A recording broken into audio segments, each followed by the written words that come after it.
So I came across this clip of an interview with Barack Obama, and it helped me to better understand how to deal and process with the feelings of anxiety created by imposter syndrome.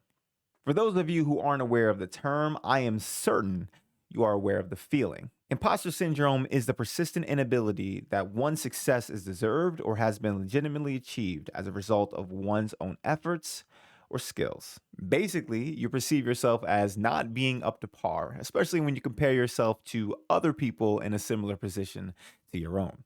You sit there and you think to yourself sometimes, I wonder if they're going to realize I'm a total fraud and that I'm going to fail in a spectacular fashion. You're a phony! Hey, this guy's a great big phony! Come on, Chris. And in terms of that feeling, it's certainly possible. But chances are, if you've been given multiple opportunities to be exposed, but you rise to the occasion, figure things out, and somehow get through, you belong there.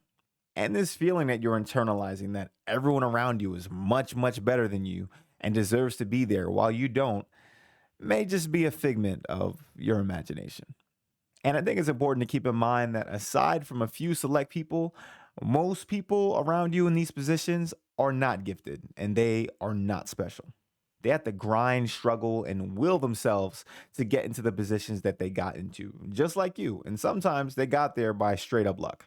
And if you start to get out of your head for just a few seconds, you really do start to notice this over time. This is the sentiment I think was beautifully demonstrated by Barack Obama. Do not let people think you do not belong. Once you sit at these tables with folks with fancy titles and you talk to them and you go, oh, they ain't all that. This idea that somehow they are so special, they're so smart, they're so sophisticated. Not really. They've been exposed. They've been given the confidence of feeling like they belong. But if you sit down and talk to them, turns out, that's my point. And the benefit for Michelle and me, because we came up, and at each stage, you go to Harvard, and wow, it's Harvard.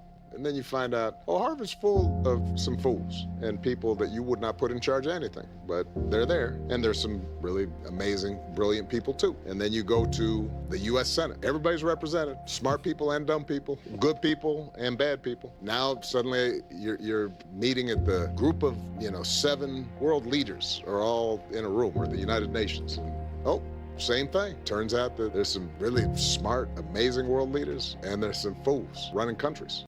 What I find so interesting about this clip is that he is talking about people in the highest levels of government, not only in the US, but in the world, as well as folks in the most elite circles imaginable. And it's interesting because for him, having been in these circles, he's able to see that not everybody is really all that. And so I bring it back to the main point of this video, where I think to myself in reference to imposter syndrome and thinking that you don't belong in certain circles. Why is it that we believe that the people around us are not the same as the people he's describing here? At the end of the day, people are just people. And in most cases, when you make it into these circles, you likely belong there. I realize that one of the main components that contribute to the feelings associated with imposter syndrome is knowing what you don't know. Or better yet, knowing what you could be better at, but currently aren't. And to make matters worse, you then realize that the more you know, the more you realize you don't know, thus perpetuating the I'm a fraud cycle. You're a phony! Hey, everybody! This guy's a great big phony! It's pretty wild, actually, but it's something that we should really try to avoid giving into most of the time. So with all that in mind, here are the 3 things that I'm going to do to alleviate my imposter syndrome. And you can feel free to adopt these things yourself, or you can hop in the comments and remind me that you ain't got the answers, man. You ain't got the answers. To start, I'm going to constantly be reminding myself that sometimes the people around me are experiencing similar feelings of self-doubt to a degree. And at times, they too feel inadequate. I will not be fooled by their poker faces. Now, it doesn't necessarily mean they are inadequate, but it is a reminder to get out of my own head because it doesn't mean that I am either. Everyone has their own journey and got there for their own reasons. So use that moment to remind yourself what your reasons are.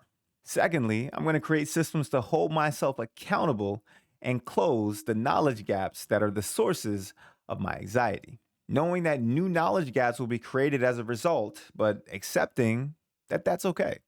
My syndrome stems from knowing I can be better, but not doing everything in my power to be great. So, making an effort towards becoming that will rid of the symptoms. And thirdly, and most importantly, I will never let anyone convince me that I simply do not belong. Thanks, Obama. That's my perspective. What's yours? Let me know in the comments down below. Like the video if you haven't already, and subscribe, as I got much more content like this on the way. So until next time, YouTube, peace.